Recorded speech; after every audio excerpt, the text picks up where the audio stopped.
بلا کسی تاخیر کے بات کو طول دیے بغیر کسی تمہید کے حضرت اقدس حضرت مولانا مفتی نظام الدین صاحب قاسمی دامت برکاتہم بانی و محتمم شیخ الحدیث الجامعہ مرکز العلوم ہگڑے نگر بنگلور حضرت ہمارے درمیان سفر کی صعوبتیں برداشت کرتے ہوئے ہمارے درمیان تشریف فرما ہے۔ آپ حضرات سے معدبانہ گزارش ہے کہ جتنی باتیں حضرت کی زبان سے سنیں گے عمل کی نیت سے سنیں، بغیر عمل کے ہماری 1 گھنٹے کی تقریر بھی بیکار ہے۔ تو میں حضرت سے بڑے ادباً گزارش کرتا ہوں کہ اپنی قیمتی نصائح سے ہمارے دلوں کو منور فرمائیں۔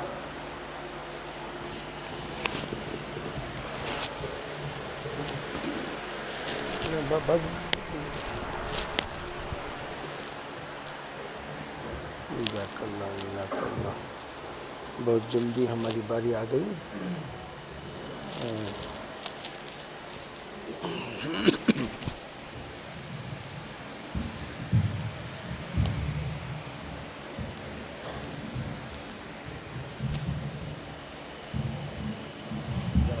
السلام علیکم ورحمۃ اللہ وبرکاتہ۔ الحمد للہ رب العالمین والصلاة والسلام على سید الانبیاء والمرسلین محمد وآلہ واصحابہ اجمعین ومن تبعهم بإحسان إلى يوم الدين وعلى كل من دعا بدعوته واستنى بسنته واهتدى بهديه إلى يوم الدين، أما بعد، فأعوذ بالله من الشيطان الرجيم، بسم الله الرحمن الرحيم، شهر رمضان الذي أنزل فيه القرآن، وقال النبي صلى الله عليه وسلم،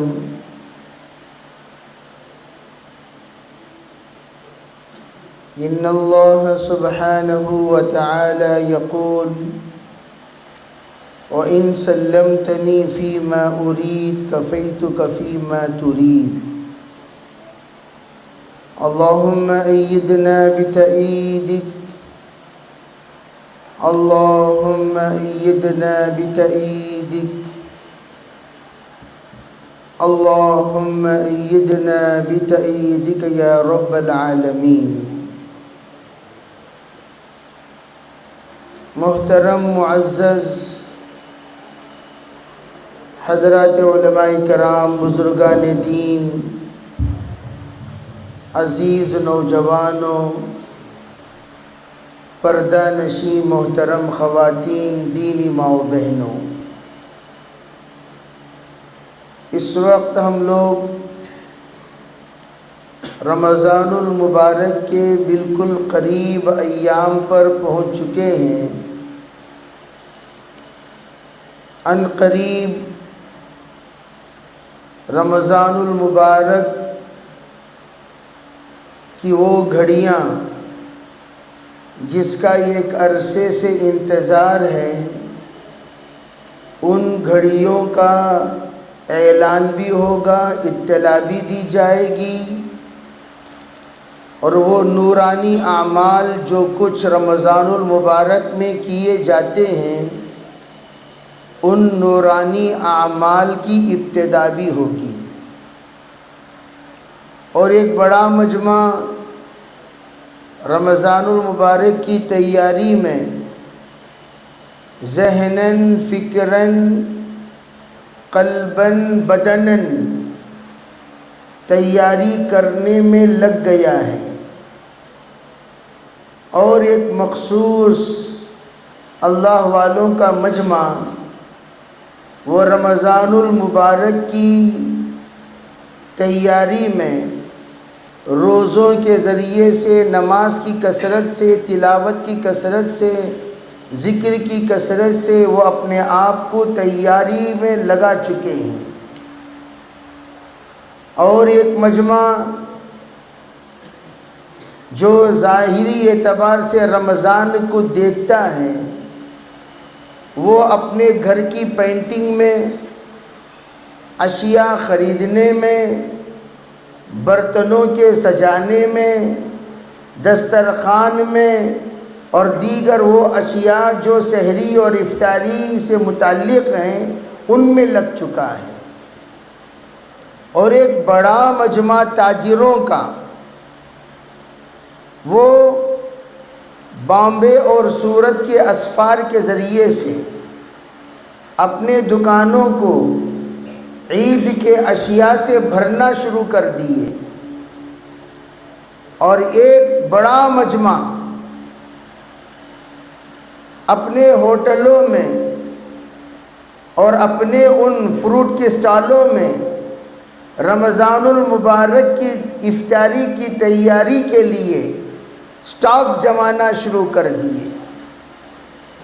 گویا آپ کو میں یہ اطلاع دینا چاہتا ہوں، رمضان ہے تو رمضان کن کن کے دماغوں میں کیسے کیسے گھومتا ہے، گھومنے کی شکلیں کیا ہیں۔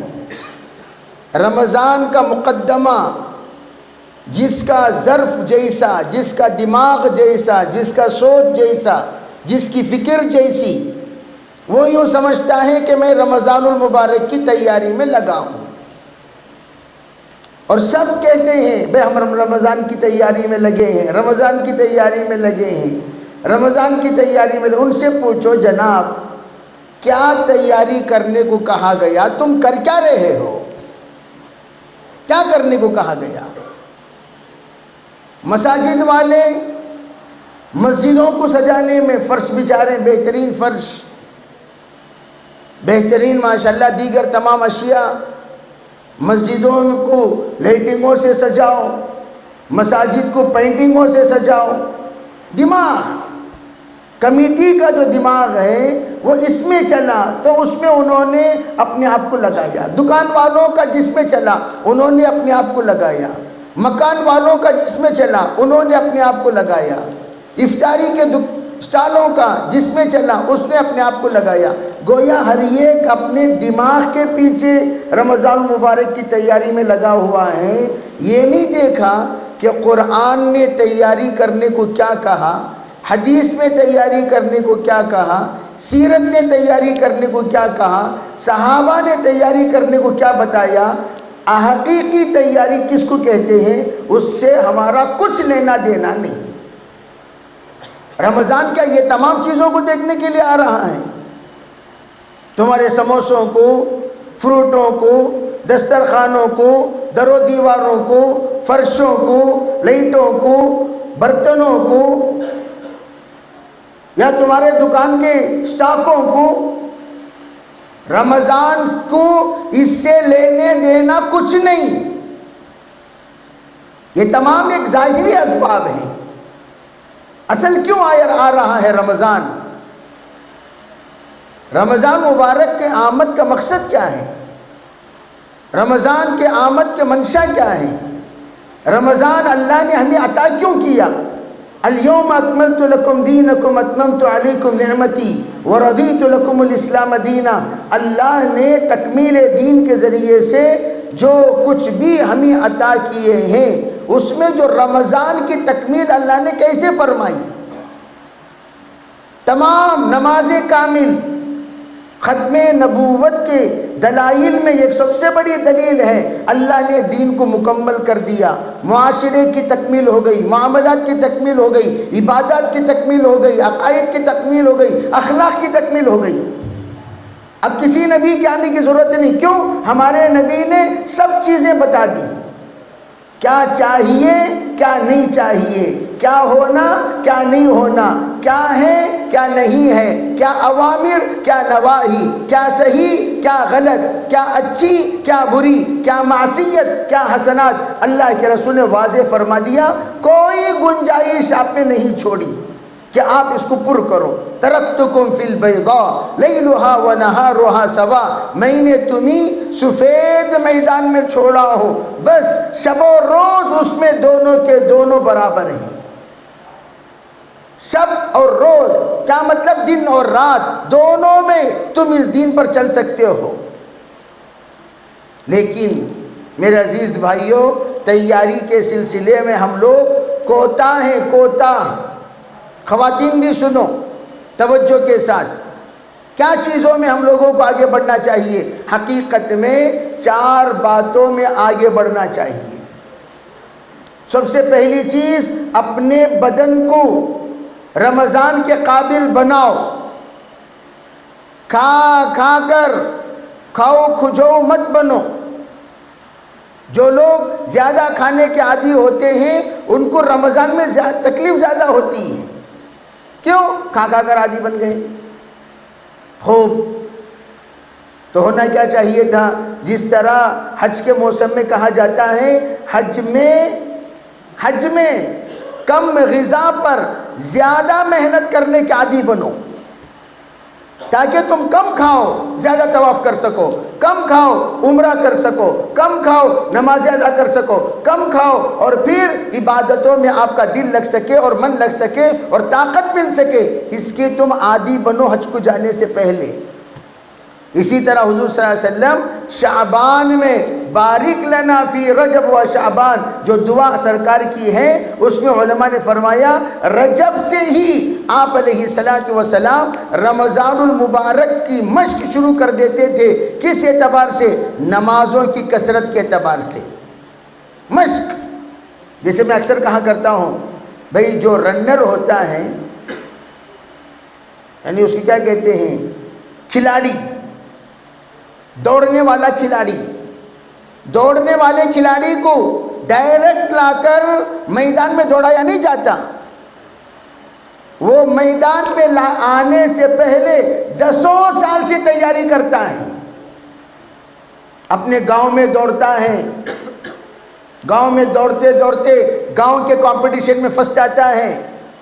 پھر پہلے گلی سے شروع، گلی کے کمپٹیشن، پھر محلے کا کمپٹیشن، پھر گاؤں کا کمپٹیشن، پھر شہر کا کمپٹیشن، پھر ضلع کا کمپٹیشن، پھر ڈسٹرکٹ کا کمپٹیشن، پھر اسٹیٹ کا کمپٹیشن، پھر جا کر وہ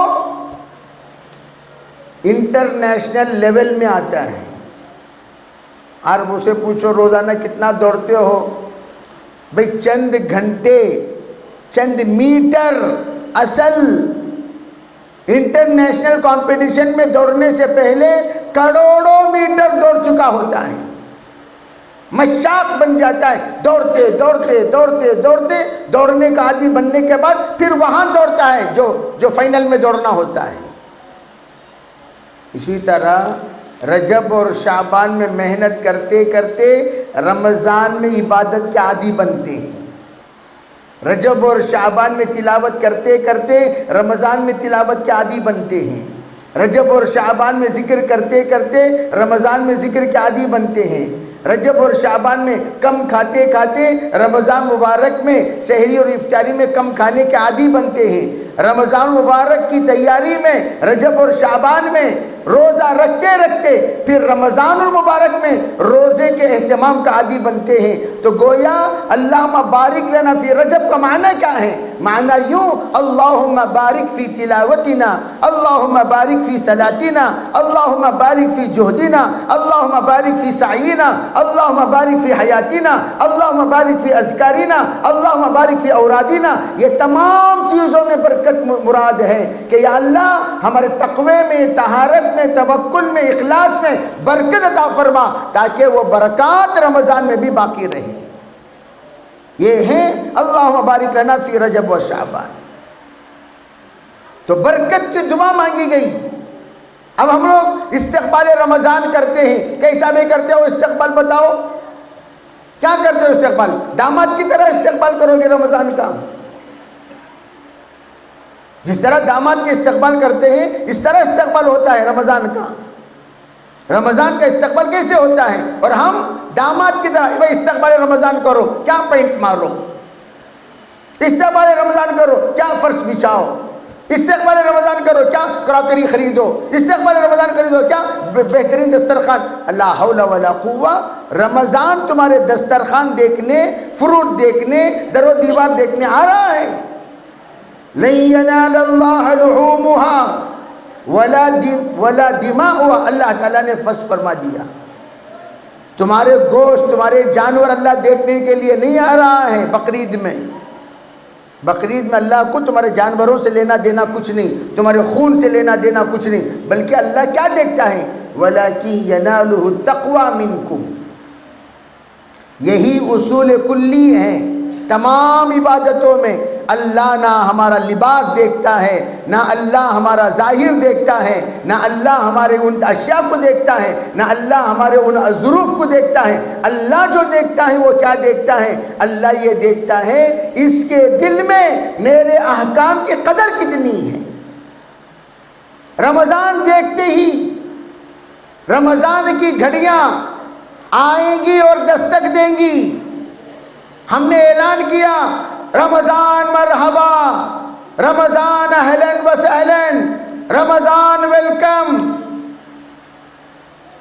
لوگ مرحبا یا رمضان، مرحبا یا رمضان، مرحبا یا رمضان شریف تشریف لا رہے ہیں. اب رمضان آتے ہی اس کا ظرف جو ہوتا ہے، اس کا جو ٹھکانہ ہوتا ہے وہ دل ہوتے ہیں. دل، رحمتوں نے آ کر دل کو دستک دی. دق الباب، اندر سے دل نے پوچھا من دق الباب، کہا انا رحمت رمضان. ارے بھئی میں رمضان کی رحمت آئی ہوں، دروازہ کھولو، دروازہ کھولو، دروازہ کھولو. رحمتیں بسنے کے لیے آئیں اور دروازہ کھٹکھٹا رہی ہیں. ارے دروازہ کھولو. اب جب دل کا دروازہ کھلا، گندی بدبو، رمضان کی رحمت بھاگ گئی. تو تو تو تو تو کیا غلیظ با ساری نا. کیوں؟ ارے اللہ کے بندے، رجب آیا، شعبان آیا، اس نے دل کی صفائی ہی نہیں کی. دل گندا، پرا گندا، نظریں گندی، زبان گندی، دماغ گندے، سوچ گندا، فکر گندے، کان میلوں سے، گندگی سے بھرے ہوئے. اب رمضان کی رحمت آ کر بسے گی کہاں؟ وَطَهِّرْ بَيْتِيَ لِلطَّائِفِينَ وَالْعَاكِفِينَ وَالرُّكَّعِ السُّجُودِ. اللہ نے کہا میرے گھر کو طواف کرنے والوں کے لیے، ساجدین کے لیے، معتکفین کے لیے پاک رکھو. اور پاک کیوں کہا گیا؟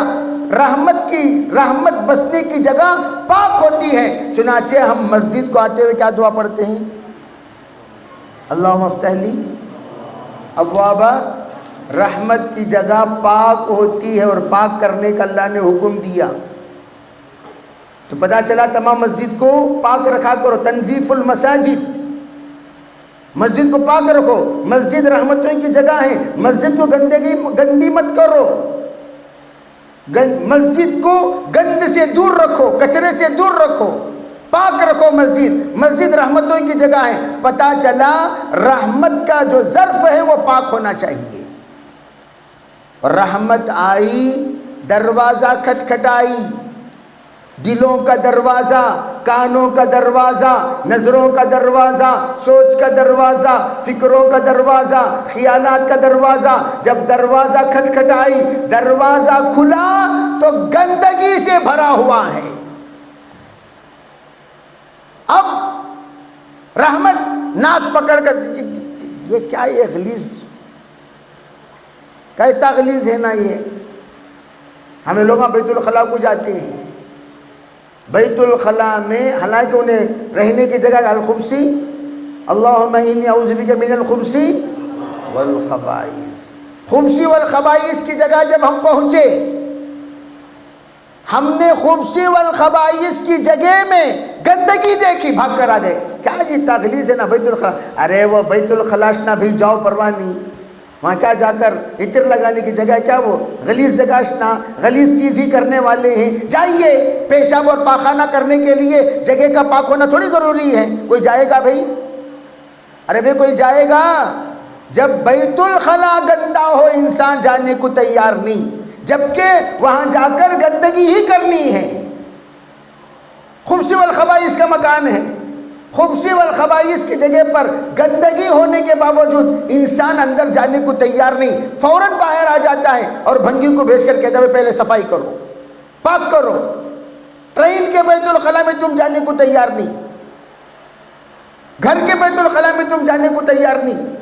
بیت الخلا، جب بیت الخلا گندگی ہو ہم جانے کو تیار نہیں. رحمت، یہ تمام چیزوں میں گندگی اور رحمت آ جائے گی.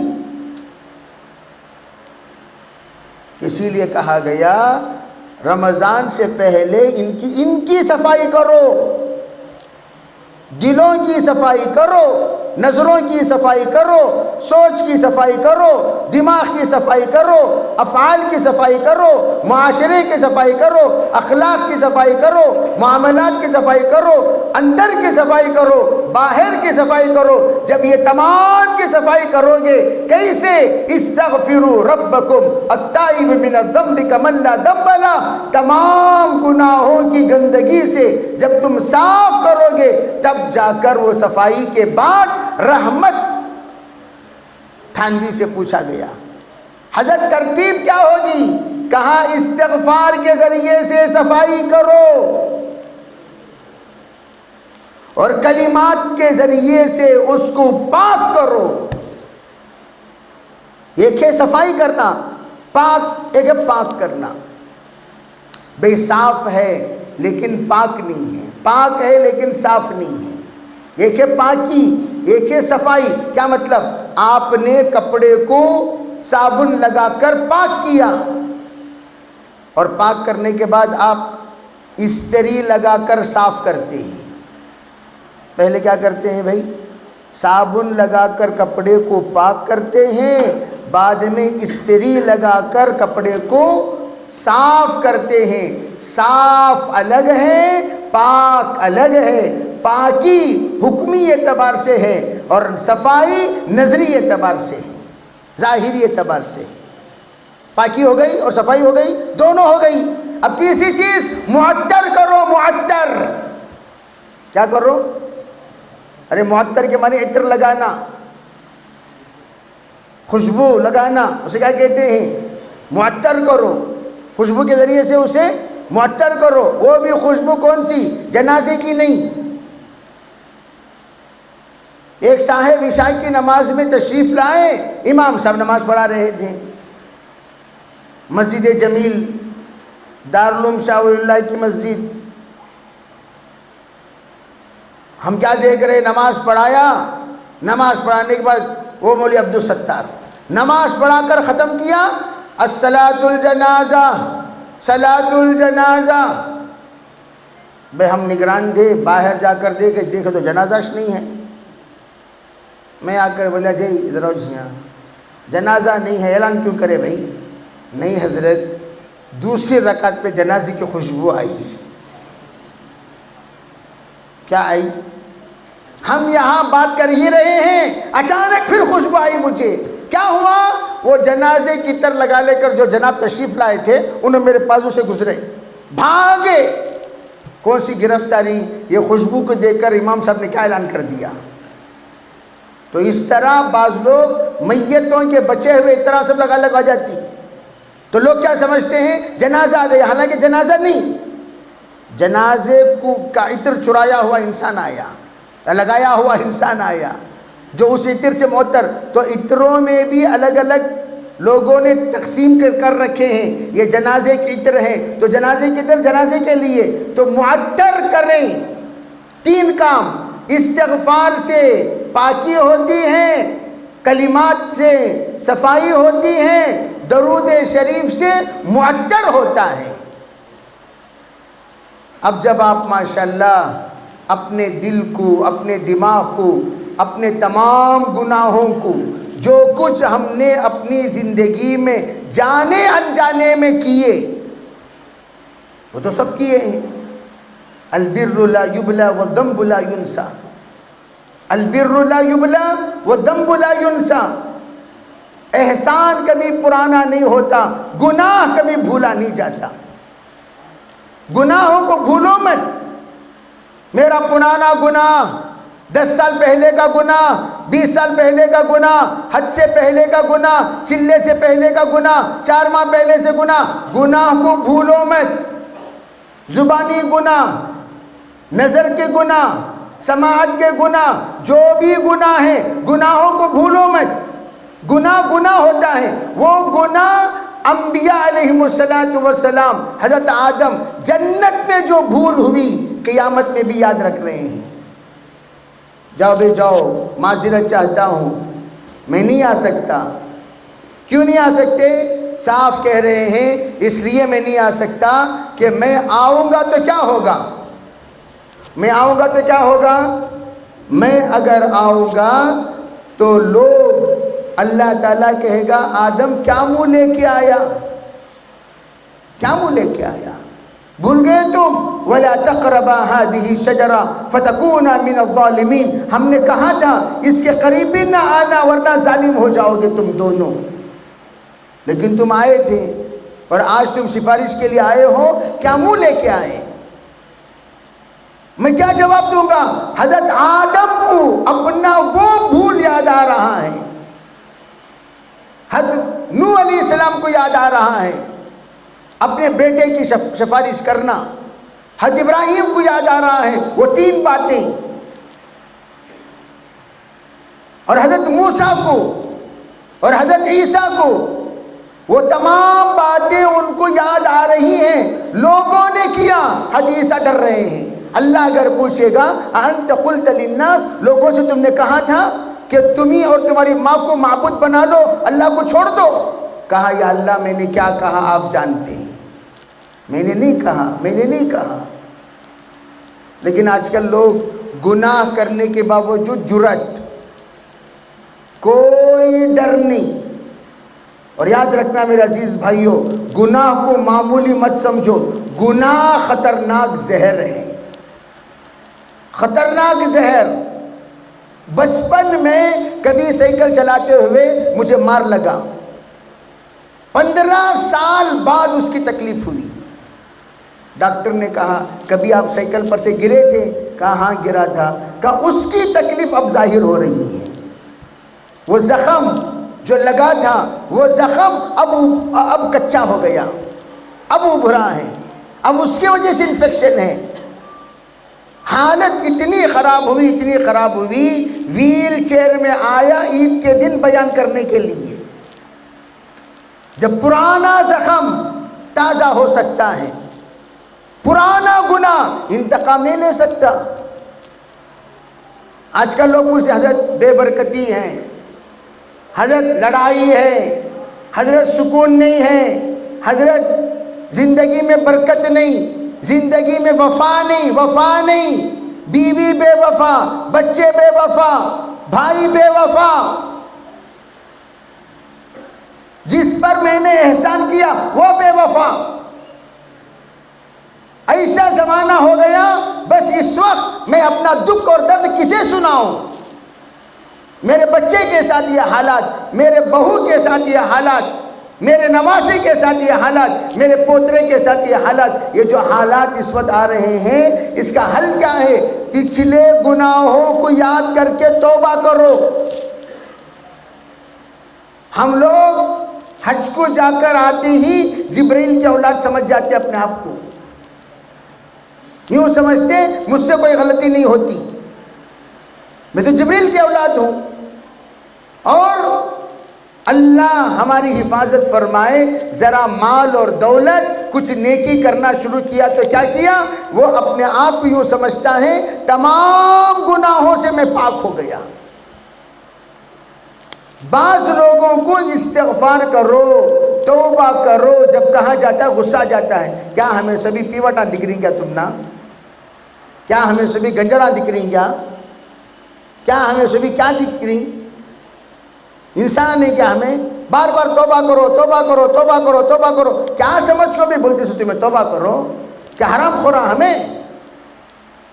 سود خورا ہمیں، زانیاں، جواڑیاں، کیا سمجھ کر بول دیا آپ علماء کرام توبہ کرو توبہ کرو توبہ کرو، لا حول ولا قوہ۔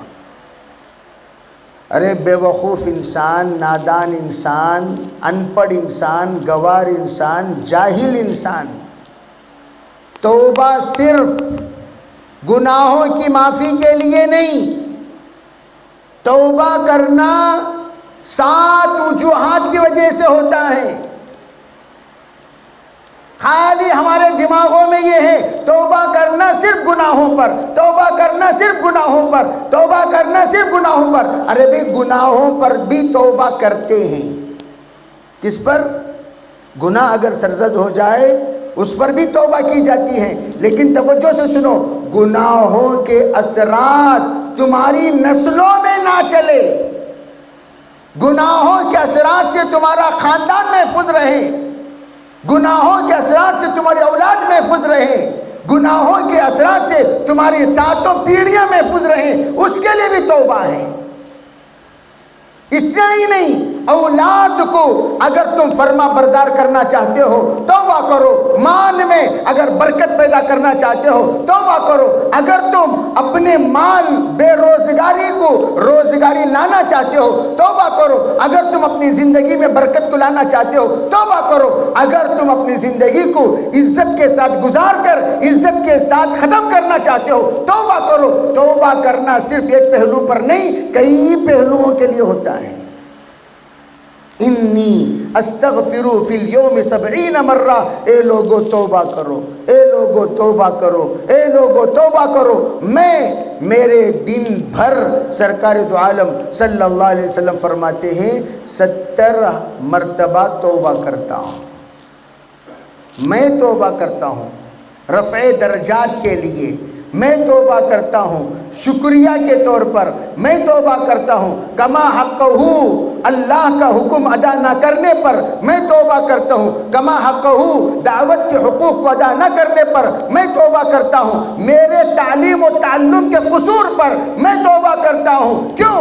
اللہ نے جس امت کا معلم مجھے بنایا اس امت کو سکھانے کے لیے میں توبہ کرتا ہوں، میں توبہ کرتا ہوں اللہ نے امام الانبیاء سید المرسلین اور خاتم النبیین بنانے پر۔ سرکار کی توبہ کا منشا الگ ہے، اور ان اللہ یأمر المؤمنین بما یأمر بہ المرسلین، اللہ جب ایمان والوں کو حکم دیتے ہیں وہ ایمان والوں کو حکم دینے کا ذریعہ نبیوں کو بناتے ہیں۔ ڈائریکٹ خطاب نبیوں سے ہوتا ہے، حکم ایمان والوں کو۔ اور ہمارے مرد بھی توبہ کرو، اس وقت ہمارے اسلاف کا کہنا ہے 100 مرتبہ توبہ کافی نہیں ہے۔ 100 مرتبہ توبہ، حالات بگڑ رہے ہیں یا بن رہے ہیں؟ ارے بھائی دن بدن حالات کیا ہو رہے ہیں بولو؟ بگڑ رہے ہیں۔ جب بگڑے، جب طبیعت اور بھی بگڑتی جائے تو کرنا کیا چاہیے؟ ڈوز بڑھانا چاہیے، ڈوز بڑھانا چاہیے۔ کروسین سے کام نہیں چلے گا، لوموفین سے کام نہیں چلے گا، اور گیس کی معمولی گولی اس سے کام نہیں چلے گا۔ کیوں؟ گیس بڑھ گئی ہے، انفیکشن ہو گیا ہے، طبیعت بگڑ گئی ہے، حالات بگڑ گئے ہیں، ماحول بگڑ گیا ہے، مستقبل بگڑ گیا ہے۔ اب کرنا کیا چاہیے؟ 100 مرتبہ کا استغفار کافی نہیں، 1000 مرتبہ استغفار کرو۔ کتنے بار کرو؟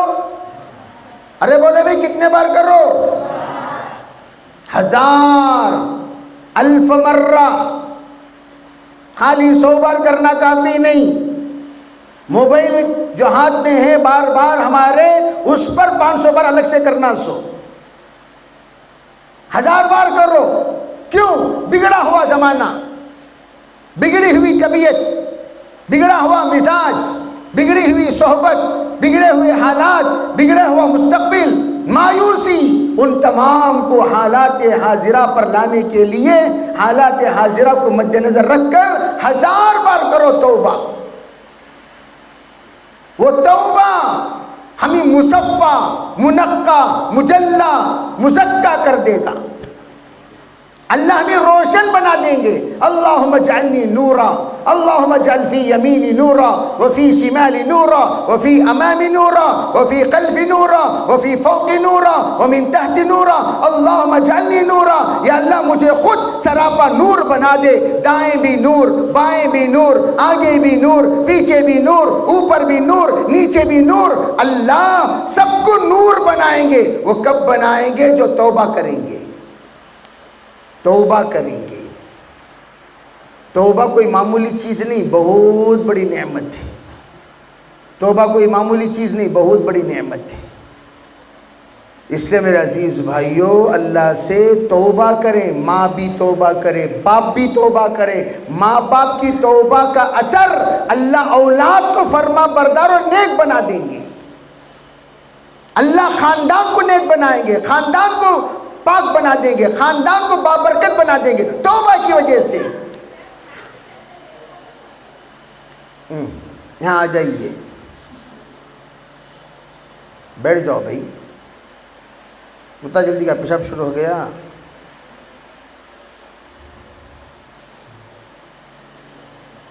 ارے بھائی توبہ کریں گے انشاءاللہ۔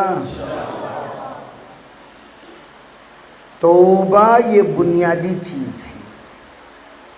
اور کیا گناہ کیے؟ ذرا خود آنکھ بند کر کے اللہ کی طرف متوجہ ہو کر، اللہ کی طرف متوجہ ہو کر، جس وقت آپ درود شریف پڑھ کر 3 بار، 7 بار، 11 بار لا الہ الا اللہ کا ورد کرنا شروع کرو، لا الہ الا اللہ، لا الہ الا اللہ، لا الہ الا اللہ، لا الہ الا اللہ، لا جب کہو تو اللہ سے کہیے، نیت کیجئے یا اللہ میرے دل سے تمام گندگیوں کو نکال، الا اللہ، تیری وحدانیت کو بٹھا دے، تیرے لا شریک ہونے کو بٹھا دے، یا اللہ تیری وحدانیت کو میرے دل میں مکمل طور پر سجا دے، یا اللہ مضبوط بنا دے، تیرے نور کو میرے دل میں بسا، تیری رحمت کو بسا، تیری برکت کو بسا، تیری مغفرت کو بسا، یا اللہ تیرے صفات عالیہ کو میرے دل میں بسا دے۔ ہر الا اللہ کے موقع پر جس وقت بندہ نیت کرے گا 100 بار کلمہ طیبہ کما حقہ ادا کرنے کے بعد، جددو ایمانکم بقول لا الہ الا اللہ کی برکت سے یہ محسوس کرے گا کہ اس کا دل یہ شہادت دے گا، کیا گناہ تو نے کیا، کیا نیکی تو نے کیا، تو کتنا بڑا گنہگار ہے، کیا کیا گناہ تجھ سے سرزد ہوا، ماں کے ساتھ تیرا کیا معاملہ، باپ کے ساتھ تیرا کیا معاملہ، بچوں کے ساتھ تیرا کیا معاملہ، بیوی کے ساتھ تیرا کیا معاملہ، خاندان کے ساتھ تیرا کیا معاملہ، معاشرے میں تیرا کیا معاملہ، معاملات میں تیرا کیا معاملہ، نوجوانی میں تیرا کیا معاملہ، اور دیگر تمام آزادی کے ساتھ خلوت میں، آزادی کے ساتھ جلوت میں تو نے کتنا گناہ کیا، کتنا گناہ کیا، کتنا گناہ کیا، وہ پورے گناہ کا اللہ رب العزت کلمے کی برکت سے راستہ بتائیں گے، اور وہ کلمے طیبہ کے ذریعے سے جو نور پیدا ہوگا وہ نور تمام گناہوں کو بتائے گا۔ جس وقت روشنی گندگی ہے، یہ گندگی کو بتانے کے لیے ایک لائٹ ڈال دیے، ارے بھئی یہاں بھی گندگی ہے، اور ایک لائٹ یہاں بھی گندگی ہے، اور ایک لائٹ یہاں بھی گندگی ہے۔ آپ دیکھے ہوں گے کہ ہمارے غبار کتنا ہے ہمارے ماحول میں، فضا میں۔ بعض مرتبہ اوپر جب سورج کی روشنی گھر کے اندر داخل ہوتی ہے، وہ روشنی میں بہت سارے غبار دیکھیں گے آپ، دیکھتے کہ نہیں دیکھتے؟ بالکل غیر مرئی، جس کو دیکھا نہیں جا سکتا، ذرات نظر آتے ہیں۔ وہ ذرات اس روشنی میں نظر آتے ہیں جو روشنی اندھیرے میں سورج کے طرف سے گھر کے اندر داخل ہوتی ہے۔ تو جب نور بڑھے گا، استغفار بڑھتا چلا جائے گا، نور بڑھے گا، استغفار بڑھے گا. کیوں؟ یا اللہ یہ بھی میرا گناہ ہے مجھے نہیں پتا تھا، یہ بھی میرا گناہ ہے مجھے نہیں پتا تھا، یہ بھی میرا گناہ ہے مجھے نہیں پتا تھا، یہ بھی میرا گناہ ہے مجھے نہیں پتا تھا. ایک ایک گناہ کی طرف رہبری، ایک ایک گناہ کی طرف دلالت، ایک ایک گناہ کی طرف روشنی جب پڑے گی، ہر گناہ عیاں ہوگا اور ہر گناہ پر توبہ ہوگا. یہ ہے نبیوں کی توبہ، انبیاء کی توبہ. حسنات الابرار سیئات المقربین، حسنات الابرار سیئات المقربین. نیک لوگوں کے گناہ، نیک لوگوں کی نیکیاں، نیک لوگوں کی نیکیاں وہ مقربین کے گناہ ہیں. جیسے میں ہمیشہ کہا کرتا ہوں، چپ جملہ ہے، چپ. لیکن یہی بھائی چپ بیٹھو، میں نے بچے کو کہا بھائی چپ بیٹھو، یہی میں آ کر ایک بزرگ کو بولا چپ بیٹھو. اس کو بولتے ہیں تو تربیت، ان کو بولتے ہیں تو بے ادبی. ان کو بولیں گے تو تربیت، ان کو بولیں گے تو، بیٹے کو بولیں گے تو تربیت، باپ کو بولیں گے تو گناہ کبیرہ. وَلَا تَقُلْ لَهُمَا عُفٍّ، وہی جملہ ہے. مخاطب کی وجہ سے گناہ کبیرہ ہو گیا. کیوں؟ باپ کو تو نے کہا چھپ. باپ کو چپ بولتا ہے، استاد کو چپ بولتا ہے، شیخ کو چپ بولتا ہے، مقتدا کو چپ بولتا ہے، اسے بے ادبی بولتے ہیں. لیکن استاد اگر بچے کو بولے چپ تو یہ ادب سکھانا ہے. اسی طرح گناہ کیا، ہمیں کیا پتا. وہ کلمہ جس کو سرکار دو عالم صلی اللہ علیہ وسلم فرمایا، پڑھو تم لا الہ الا اللہ، پڑھو تم لا الہ الا اللہ، پڑھو تم لا الہ الا اللہ. وہ لا الہ الا اللہ کی روشنی بتائے گی کیا گناہ ہے، کیا صحیح ہے، کیا غلط ہے، کیا خیر ہے. وہ سب کے سب وہ روشنی بتائے گی. اسی لیے رمضان میں حضور علیہ السلام نے حضرت عائشہ کو کہا، اے عائشہ 4 کلمات کثرت سے پڑھ، لا الہ الا اللہ. کہا کہ نہیں کہا؟ اے عائشہ کا 4 کلمات رمضان میں کثرت سے پڑھا کر. ایک لا الہ الا اللہ. عجیب بات، صوفیہ کہتے ہیں جب لا الہ الا اللہ پڑھو گے گناہ نظر آئیں گے. جب نظر آئے تو کیا کہنا ہے؟ استغفر اللہ. کیا کہنا ہے؟ لا الہ الا اللہ. جب گناہ نظر آئے کلمہ طیبہ کے ورد پر تو استغفر اللہ. اب استغفار کرو. پھر فرمایا جب استغفار کرتے کرتے اللہ سے کہ یا اللہ میں جنت کا لائق نہیں ہوں، تو لائق بنا دے. اسألک الجنہ، مانگتا ہوں میں تجھ سے جنت. پھر کہہ دے یا اللہ جہنم کی آگ برداشت کرنے کی میرے اندر ہمت نہیں ہے، وَنَعُوذُ بِكَ مِنَ النَّارِ، پروردگارہ تو مجھے جہنم سے بچا لے. یہی کلمات پڑھنے کو حضور نے فرمایا، عائشہ، اے عائشہ. میں تمام بہنوں سے بھی کہتا ہوں، کام کرتے کرتے پڑھتے رہو. پاکی ہو یا ناپاکی ہو، روزہ ہو یا روزہ نہ ہو، نماز ہو یا نماز نہ ہو، یہ کلمات پڑھنے میں کوئی رکاوٹ نہیں ہے، کوئی منع نہیں ہے. پڑھتے رہو ہر حال میں. لا الہ الا اللہ. کیا پڑھنا ہے بولو بھائی؟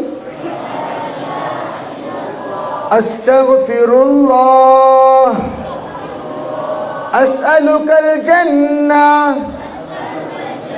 ونعوذ بک من النار. لا الہ الا اللہ،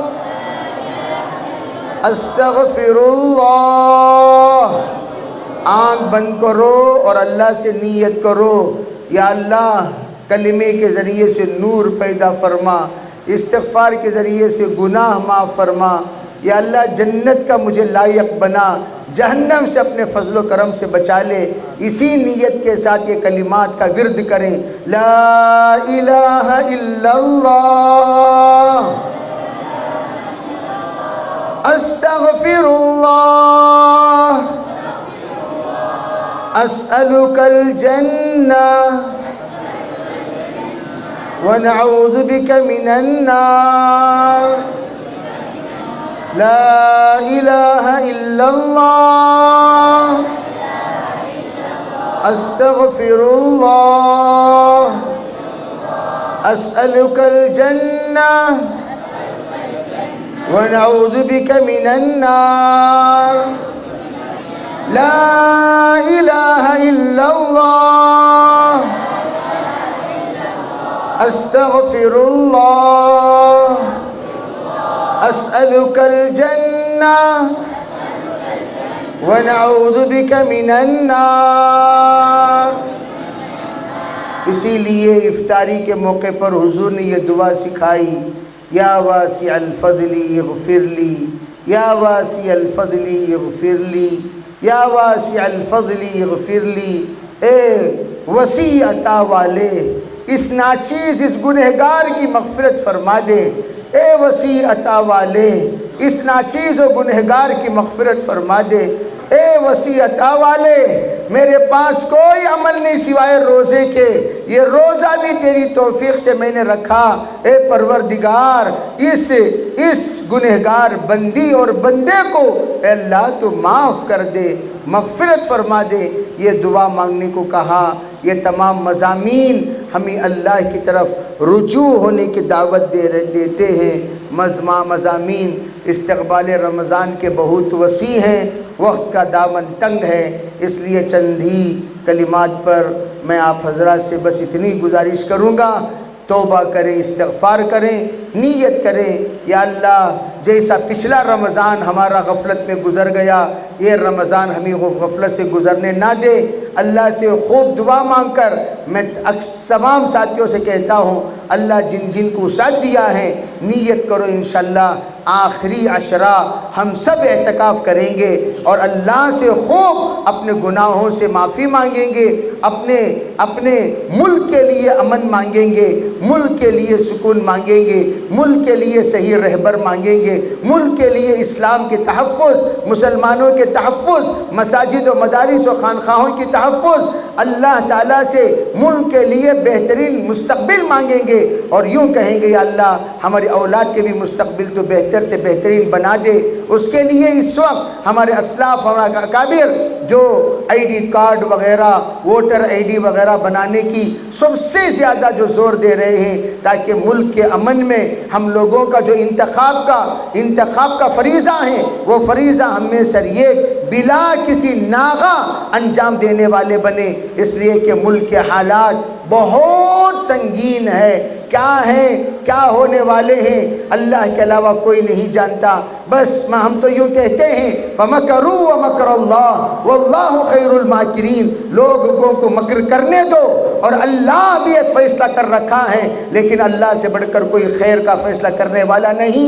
اللہ تو اللہ ہے لیکن اللہ یہ دیکھنا چاہتا ہے میرا بندے ہیں کہ نہیں ہے.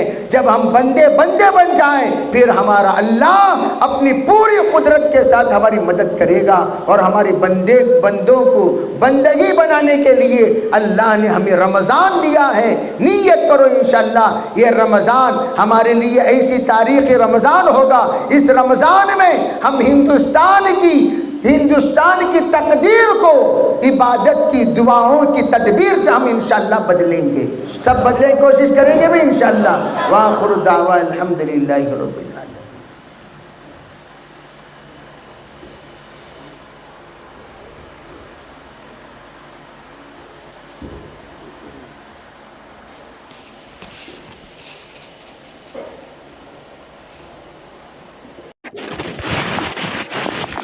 ماشاءاللہ حضرت بہت دیر سے بہت قیمتی باتیں کو بتایا ہے. اب حضرات سے گزارش ہے کہ اتنی باتیں حضرت کی زبان سے سنی ہے عمل کا ارادہ کرتے ہوئے اور اسی طرح ہم حضرت کا بہت ہی ممنون و مشکور ہے کہ حضرت نے سفر کی صعوبتیں برداشت کرتے ہوئے ہمارے درمیان تشریف فرما ہوئے، اور اسی طرح آئے ہوئے تمام مہمانوں کا ہم شکر گزار ہیں کہ آپ اپنے قیمتی اوقات کو صرف کر ہمارے مجلس میں شرکت فرمائے